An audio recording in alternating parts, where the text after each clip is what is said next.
is not a drill, this is not a drill. All warriors mount up. Proceed to nav point Gamma. Rendezvous with Mobile HQ for tactical and situational analysis. Welcome to the MHQ Podcast. Hey everybody, Jose, Ronald, and Bradley here. And this month's topic is alternate ammunitions. I am going to mute myself so Bradley can take over. Take off, Bradley. Hey, well, first of all, Ron, don't mute yourself, bro, because I want you guys to be able to ask questions. We're going to cover talking about alternate ammos because in Alpha Strike, I think it really adds a flavor to the game. Yeah. And most players don't know how to use it. Correct. There's very few that I use in our games, so yeah, I'm very interested in learning as much as I can of the proper use on some of these things. Yeah, like even when me and Ron, we played our big battle, he was using some alternate ammos, and he used one of the LRMs, and it was a beautiful piece. It was very fun. Exactly. It was like, I'm not going to hit you, and then bang, it hit the one. He's talking. So we're going to go right into it first, and there's so many alternate ammos out there. You have autocannon, you have LRM, SRM, you have artillery, you have mines that you can use as well. So we're just going to start off right now with meat and potatoes. First one off the bat is armor piercing, flak, fletch, precision, tracer. And what's the other one? Oh, that's bombs after that. Yeah. All right, so we're going to go ahead and talk about armor piercing. Armor piercing ammunition applies to a +1 target number after to the attack, which may only use AC special ability. Basically, this is a great way for you to have something that does 1 point of AC damage at long range and give it armor piercing and make it a 1 point hanger that can get a chance for a possible crit. But you do have to add a +1 to your target modifier, and you do reduce the damage of AC by 1 point to a minimum of 1. If you roll a 10 or better, and you get a chance on the critical hit. Any questions about that, guys? No, actually, that's an interesting thing. But you take a penalty of 1 to the hit. Yes, because armor piercing, because it 1 takes to hit, 1 damage. So, but it's worth that chance to get a chance of a critical hit at long range, opening shot. Yeah. Okay. Next one is flak. Flak ammo is good for if you know you're going to be playing against somebody that likes to have VTOLs and you don't have any LB guns, flak guns in your force. You can turn on, put the alternate ammo into this, and this one will see. It only affects against airborne units and units that have used VTOL, wig, or thrust movement this turn. Targeting such units and autocannons, the units can make an attack using this roll of flak special ability with same damage value as AC. Because of this, the attack misses by 2 points or less. The flak ammo scores a hit. So okay, there you go. A question. This is not talking about the flak special ability of a mech or a combat vehicle. This is special ammunition that any AC capable unit can fire, correct? Correct. That's correct. That's how I read it too. Yep. Okay, that's how I read it. So that's why I had to go there and stop, because I know there's also a flak variant to a couple of the mechs that I run on a regular basis that has the ability to fire their weapons as flak. But I don't think they're flak ammunition. Okay, good enough. Just had to ask. Well, this next ammo is I never use it. It's fletch. It's basically anti-infantry ammo. Yeah. It's in my book. It's in Alpha Strike. It's like really. Yeah, it's the same in Classic. Really, you don't really see Fletchlet used in Classic either. Mm-hmm. And to me, I mean, give me a couple piranhas, and with 8 to 12 machine guns each, and I'll take care of any infantry you got. See, that's one thing I think machine guns should be able to use a different type of alternate ammo in itself, because it is the same thing. Yeah, but it's saying it has to be AC. So, but again, it's talking in AC, which is like, okay, fine. The one that I agree there. Precision ammo is my favorite one to use because this one is for anybody that likes to bring speed, and this one, precision ammo improves the chance of hitting targets with a TMM of +2. The attack unit with precision ammo misses and such target by 2 points or less, the precision ammo will still do a score a hit, dealing AC damage to the target. So let's say have a 10 to hit, okay, and if you roll an 8, you still do damage with that 8. Correct. That's correct. Okay. I think I like that too. Of just the ability, this the AC damage though. So how would that work with the multi-point damage roll then? That's a good one. I mean, would you just have to have 8? Like I said, you just these are your AC dice with then roll it, and if it's still hit, it would be an 8 instead of a 10. Okay, makes sense. Correct. But it's still good ammo to have, especially when you got somebody in the backfield that's like long range and go, I'm gonna go ahead and hit that dasher, and if I can hit it, I do AC 1. Pink. Yeah. Tracer's not used too much anyways. That one just eliminates the modifier for Dusk to Dawn. You never really see that ever on a game table. I can see that. Now all of these are basically for units with AC for the moment. That's correct. Which limits the. Okay, there are no other AC. Well, there's others on here on other pages that are to me interesting. I'll tell you right now, the one that I like using the most are Infernos, just for that extra heat. But they require Artemis. The one I'm seeing they don't. The one I'm seeing here says Artemis, but I got a feeling that's because it's the Inferno 4. Yes, that's the Inferno 4. That's an artillery weapon. Yeah, because regular Infernos are SRMs, short range. Correct. Oh yeah, which that's fine with me. I like them. Let's see. Okay, now next thing is we're going to go to page 148 and look at some nice little things called alternate NARC and iPods. We have ECM, explosive, haywire, shoot and sit missiles. Let's see what else is there. Yes, That's it for the NARCs. Yes. Yeah. And they those are. Okay, they require a unit to have NARC on it, or SNARC or iNARC on it. Yeah. As a special ability. Haywires, iNARC only. Yeah. Which Same makes with the ECM.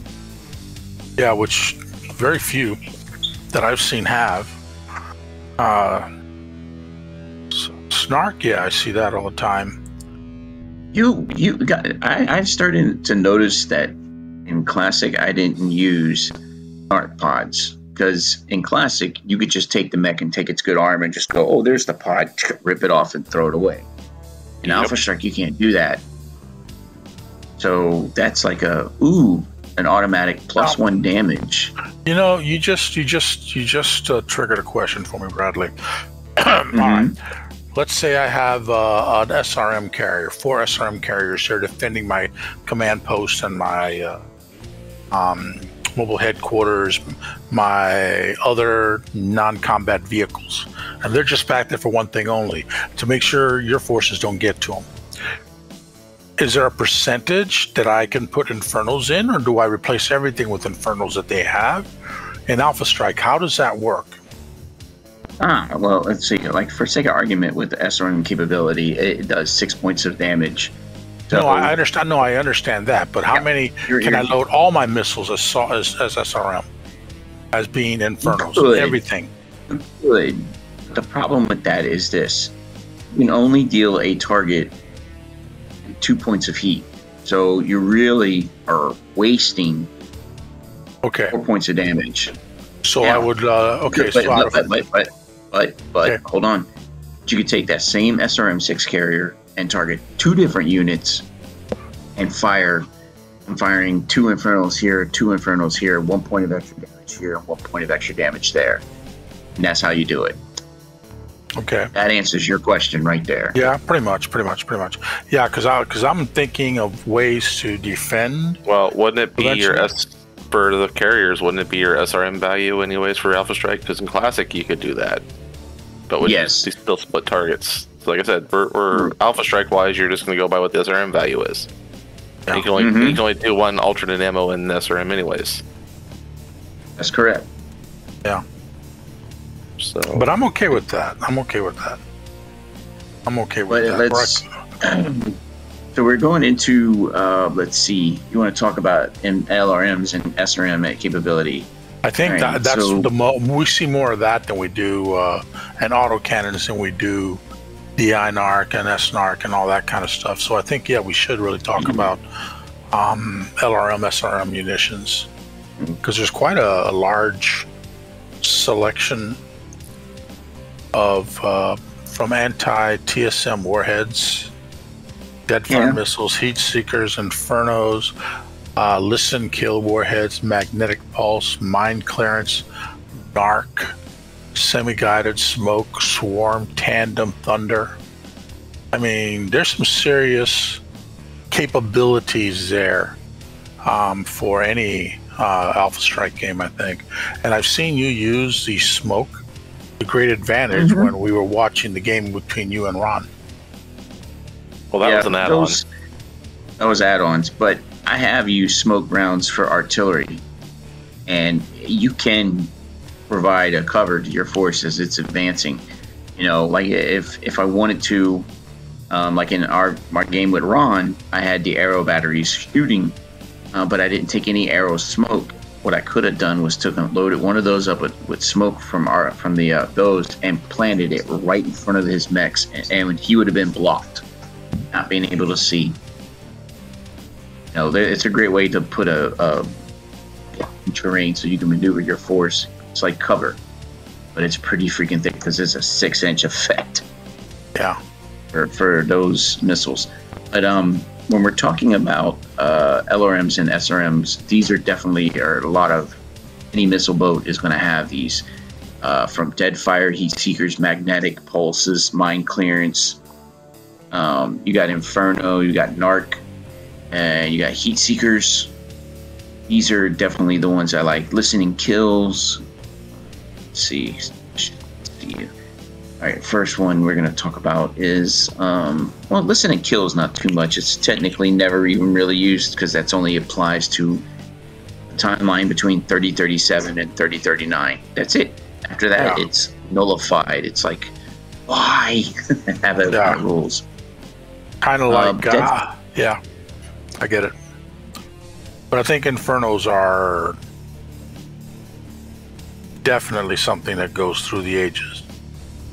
Yeah, well, I mean, if you have Infernos and you hit a target, it can only increase the target's heat by 2 points outside. Even if it's even if you have 2 or 3 missile boats shooting heat seekers at it. Okay. Oh, no, you're talking about Infernos. I'm talking about you hit a target with Inferno missiles, or LRM Infernos do 1 point, and SRMs do 1 as well. So you hit with 2 SRM2s and they're both Inferno, then that's the most heat that a unit can take is 2 points of heat from outside source. That's per Alpha Strike rules. Okay. So you target with your missile boats having heat seekers. Heat seeker missiles improve the chance of hitting a target at 1 or higher on the heat scale. If the targeted unit is with heat seeker missiles, such a target by 2 points or less, the heat seeking ammo will score a hit, dealing LRM or SRM ability damage to the target. Okay. If the target is not overheated and the unit does not have heat scale, the heat seekers have no special effect. So that's one of my favorites to have for LRM is the heat seekers. The heat seekers. Okay. Mm-hmm. Okay. I see. Here's another one that I like to have that's fun. Most of my guys you ever see is like, you know, like light missile boats like a Valkyrie. It does an LRM damage of 1. What do you think I'd put for that LRM 1 alternate ammo? On or you, Jose? What was that? Swarm. No. I use magnetic pulse. Magnetic pulse. Yes. Yeah, I was looking at that. I'm thinking I might be adding that to my forces too. It's nice. It gives if you hit with a target, you don't do no damage, but the next turn the target will suffer a +1 modifier to its target attack phase. Yes. So it's a nice like little ding. Here you go. Take a +1 next turn. Yeah. Yep. You know, and if you have a couple of those out there, you just basically took that skill 3 warrior and made him a skill 4 next turn, which is going to make him less effective. Or the old skill 4 now a skill 5. Yep. You take it out of the game for a turn, just like Ron's alternate ammo. When he hit my Marauder in the back, he hit the best one to hit, even though he wasn't shooting at it. Took it out of the game. Yeah. Wasn't an intended target. Exactly, but that's what I like about alternate ammo. You can do things like that. Mine clearance, we don't really have too much in those. Narc, where is because we rarely see mines. I'm just we do, but not that often. Yeah, same here. I used them against Randall in the game we recently played here at my place. I should have videotaped it, but I didn't. And to good effect, because I literally limited the way he can come at me. And I took out a fully loaded Maxim Super Heavy, the one that can hold like 4 stands of infantry. Oh yeah. Took one of those completely out because it went over the wrong location. And then a couple of other as well. But once he figured that out, he just once he figured out where the minefields were, he just stopped and didn't advance any further. So that changed the complexity of the game because I had to move up in order to do heavy hitting on him. But it was definitely, I won that game, but it was definitely something that I'm looking into putting more into when I do my mercenary company. Mm-hmm. If I'm doing a defense, I'm definitely starting to use more of those because I like the way I was able to control the flow of where he came because he wasn't 100% sure where the minefields were. He just knew that he tripped a couple, and that I placed him very beneficially to my forces. So I thought, I'm definitely going to try to learn as much as I can on the proper use of minefields. Timing and placement is key. All right, next one is our semi-guided. These are my favorite because semi-guided are you need tag units out there, and I love tag. Tag is great. That's why I got the little markers from Fortress Games. I got 12 of them. Yeah. Semi-guided missiles improves the chances of hitting a target that's been successfully designated by a friendly tag in the same turn. Keyword, same turn. So what you do with this one is you have a unit that has tag. You make it paint the target first before you do any indirect attacks. When you do anything, paint the target. Then you turn around and use that same unit that painted the spotter and then let it rip. Because what happens is when a semi-guided missile improves the chance of hitting a target that has been successfully designated by a friendly tag in the same turn. The attacking unit with semi-guided missile misses such a target by 2 points or less, the semi-guided armor will score a hit, killing LRM or some targets to it. Semi-guided missiles may also use indirect IF fire attacks, so they can be used for both direct and indirect. Not all ammo. So again, so we're back to the same capabilities. The other one we were talking about earlier, where if you have your target modifier is an 8 and you roll a 6, you still hit. Yep. This basically takes 2 off the attack die, but yeah. It's not written that way, but yeah, it actually does. I mean, yeah, I get it. So I mean, it's but the tag has to be, and it could be any unit that fires on that tag. There's not just one. Mm-hmm. Correct? That's correct. It's okay. Okay. It's what I like to use. If I have tag, which I will, because I'm gonna have arrows out there with homing rounds, and if I got aerospace fighters, I'm gonna have guided bombs. And -2 to hit is a -2 to hit. Boy. Next one is Swarm 1 and Swarm and Swarm. How they got it right in here. Swarm I? Yeah. I for LRMs. That, yeah. I was on the receiving end of this one, Ron. Yes. Yeah, this is your ammo. The Swarm, yeah. It's fun. No, I mean, this one is a standard weapons attack using just the LRM special missiles. The intended target, a unit, friendly or foe, are within 2 inches of the target at a time. The attack must randomly determine one of these alternate targets to attack and make a new attack roll to hit that unit. The second one attacks, it will deliver damage equal to the attacker's LRM special only. Multiple units are within 2 inches of radius around the missed primate to continue random picking targets from remaining units until the swarm has either successfully or until there's no more units to try to attack within 2 inches of the original target. Keynote: have all your shit 3 inches apart. You will avoid that. Ron, You learned that fast. It was whoops, but it was too late. After it was already done. Yeah. I think I see the proper using that against the people that come at me with the Bravo, the conga line. Bravo line or Bravo Star definitely did a lot of work on that opening round there with that, even with just being extended rules and then the long range. Yeah. I mean, now you see where you took an alternate ammo and you were able to use it in tactics. You know, that's what a lot of people don't do. You know, I don't claim to always be a ruler of tactics and stuff, but you can definitely come up with some ideas, crafts, idealism on how you want to hit your opponent. And using ammo like this, Swarm, semi-guided, Infernos, Heat Seekers, you know, you can really wreak havoc on an opponent psychologically. Like, oh man, I'm tired of them hitting me with these things.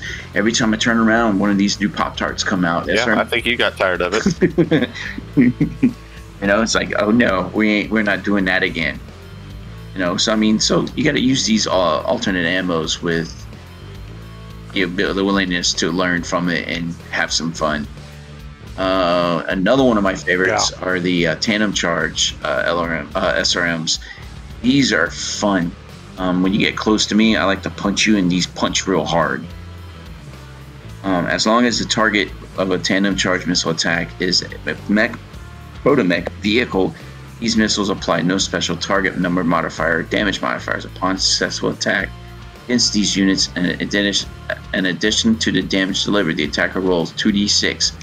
With a result of 10 or better, the attacker then rolls once on the target critical hit table, even if armor is still remaining. That's why I love it. It's armor piercing for SRMs. That's the tandem charge, right? Yep. That's what I was reading that. Just reading that when you had those two about it. Mm-hmm. So did I. That was effective. You would have gotten close in medium range in that fight. You would have got all of PC SRMs and Inferno SRMs, and I was just ready to punch. We never got that close. Let's see, Thunders. That's another alternate ammo. That's LRMs. That's art for laying minefields. Those you cannot lay command detonated. You can only land to standards. Right. Let's see. Now we're gonna go.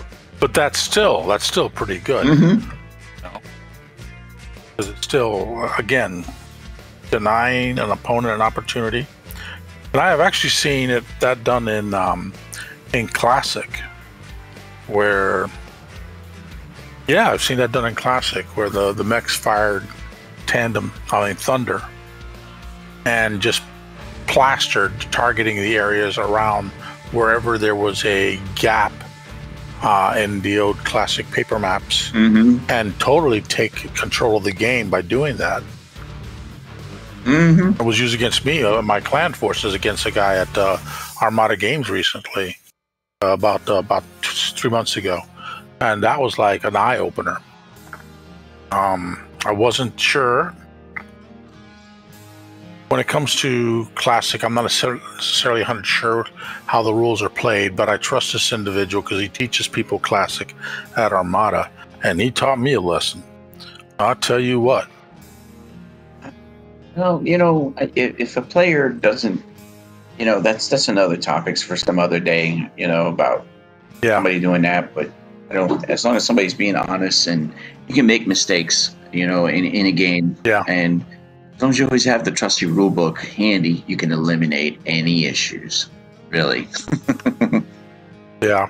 I mean, that's the reason why mostly I will ask all you guys, hey, do you guys want to play with SPAs? You guys want to play with alternate ammo? Because why? Because it's fun. At least in my book. Oh, I see it. I see it as being fun. But to me, like for me, my hesitation a lot of times is because the game becomes so much more complicated, and I'm not 100% sure I want to deal with all that complication. I like to slug them out.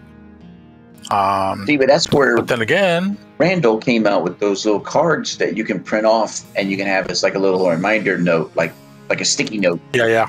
You know, to help you with that.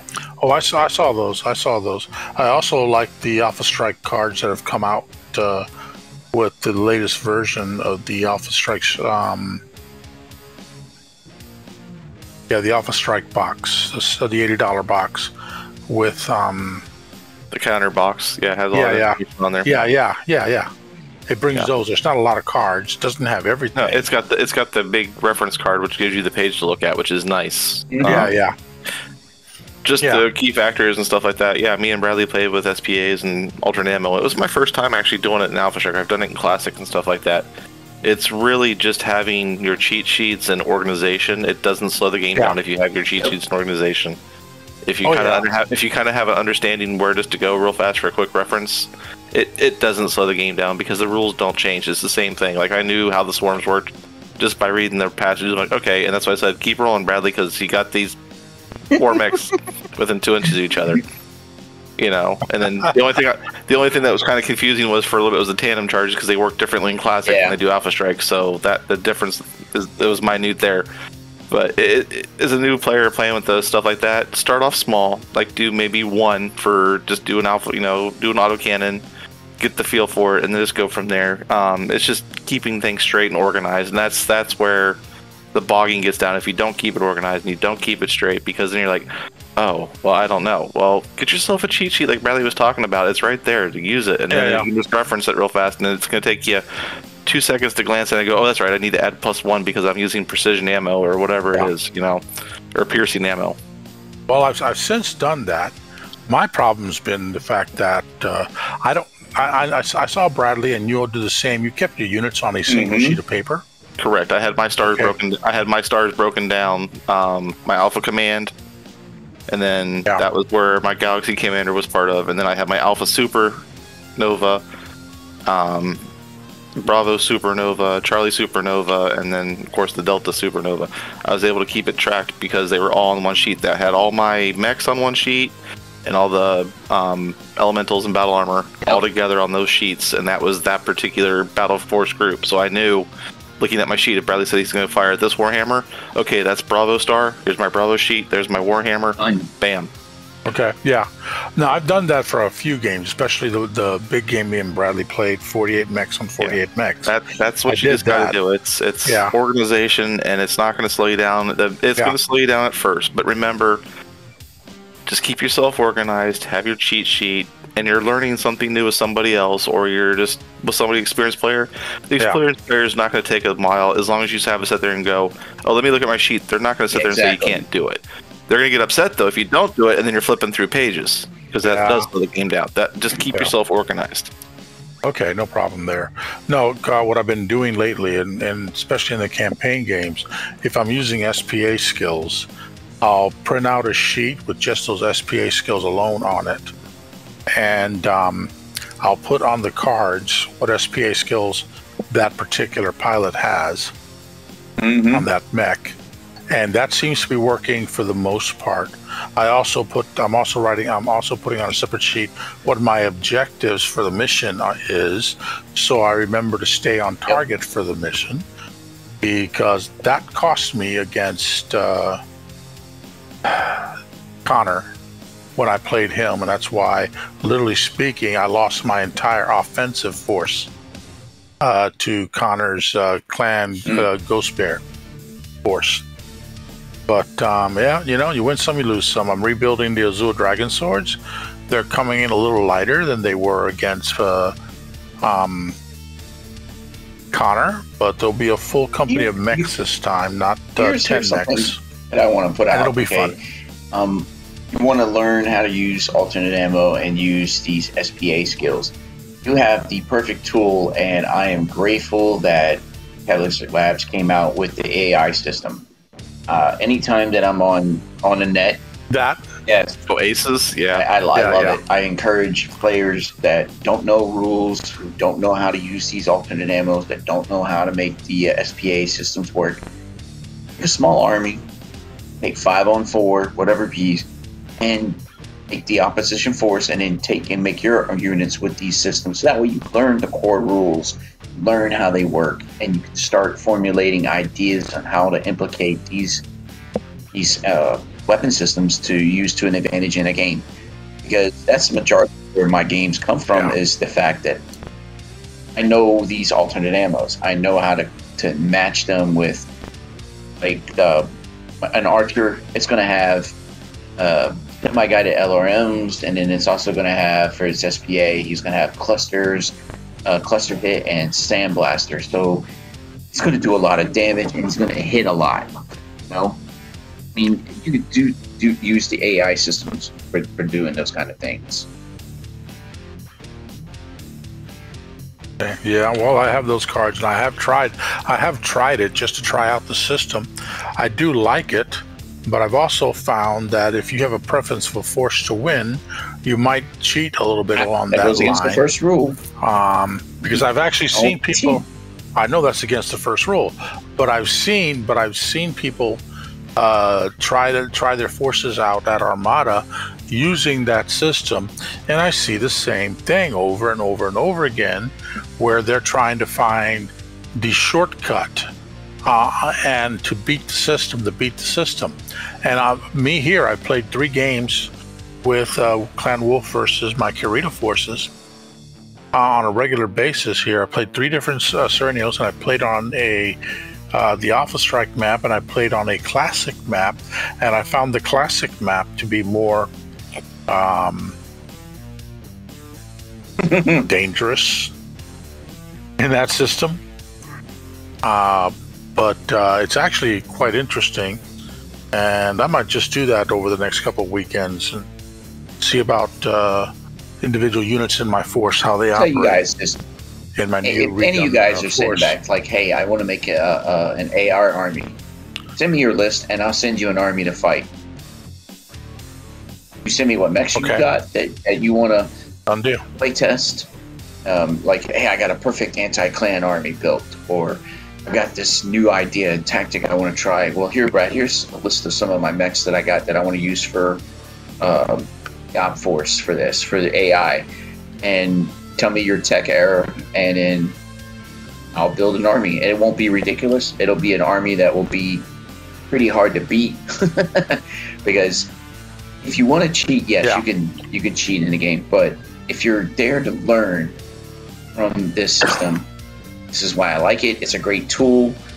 It's a way to self-play, because you need to know how to do it. It's part of the it's part of the coming Kickstarter, isn't it? Do you know anything about that? Yes. I think it is. Yes. Aces and Encounters. I think they released Aces already, but they haven't released it out like publicly.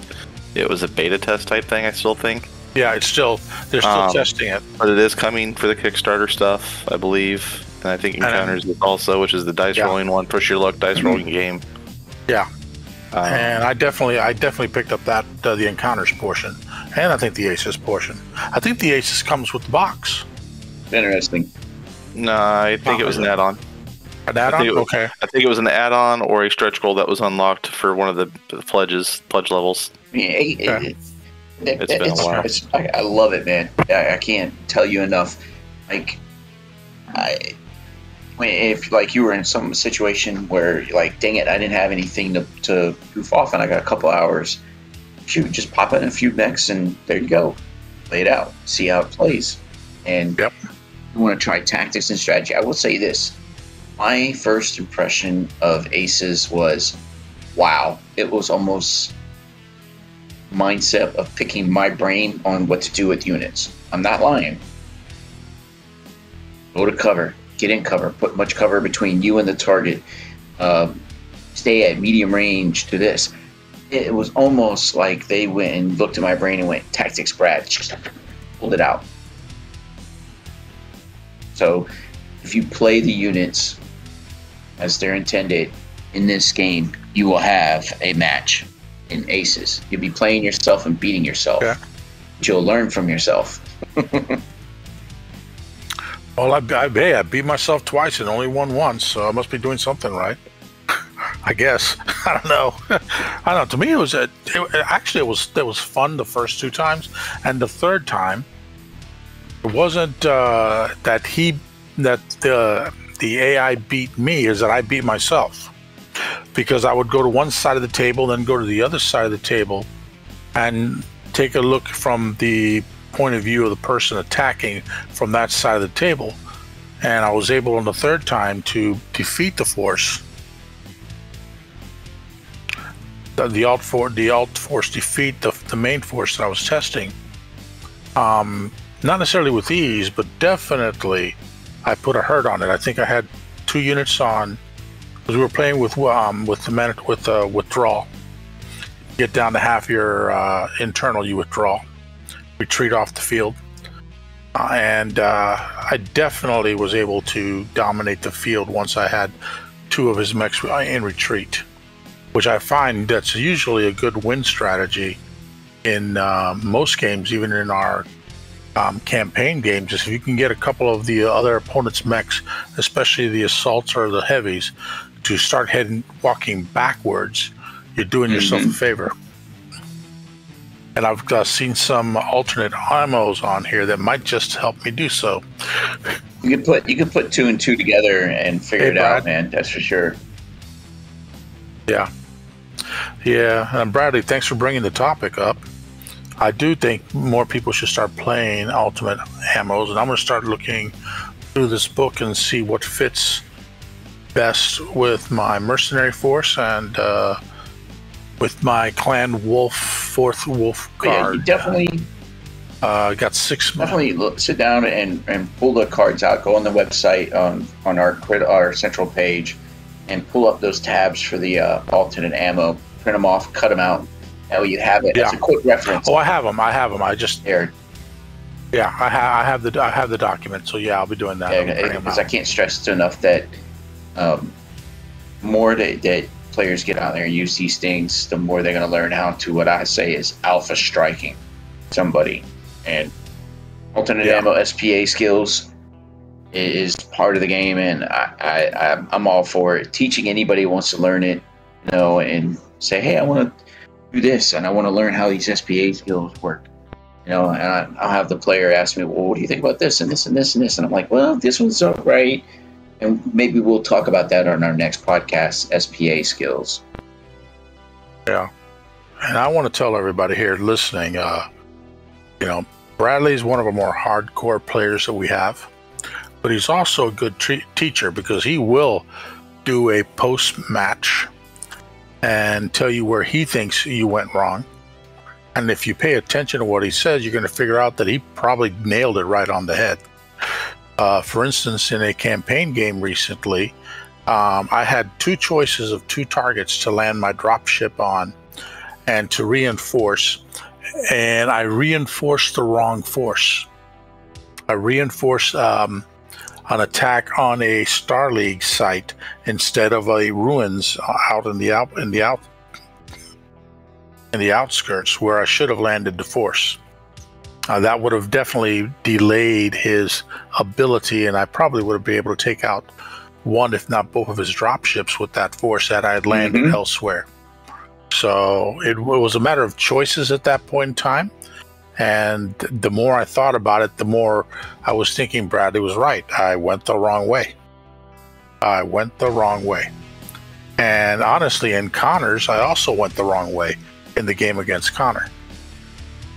But it is what it is. Learn. You live and you learn. Yeah, you got to learn. You just take time and learn. Okay, guys, I think we're pretty much done. We ended up with 2 topics instead of 1. And I'm trying to keep these things short. So, guys, have a good evening. And I will talk to you guys in about another month, and we'll bring another topic on board. And hopefully we'll keep these going. Thank you much, Bradley, Ronald. Yeah, hey, everybody. Now, it's a little bit just Happy New Year to you guys, and Merry Christmas, because it's going to be our last podcast of the year, apparently. So, yeah, it is our last podcast. Everybody enjoy your holidays and take it easy. Get some dice in during the downtime. Yeah, probably. Yeah. Probably a quick thing for me here too. I probably will not be doing a Soulless Paint Bay for December. My schedule is just extremely busy with our site activities. Okay. But I will let the cat out of the bag. I do have Brushido scheduled for an interview for that. So that will be hopefully coming up soon. I'll give more information on that.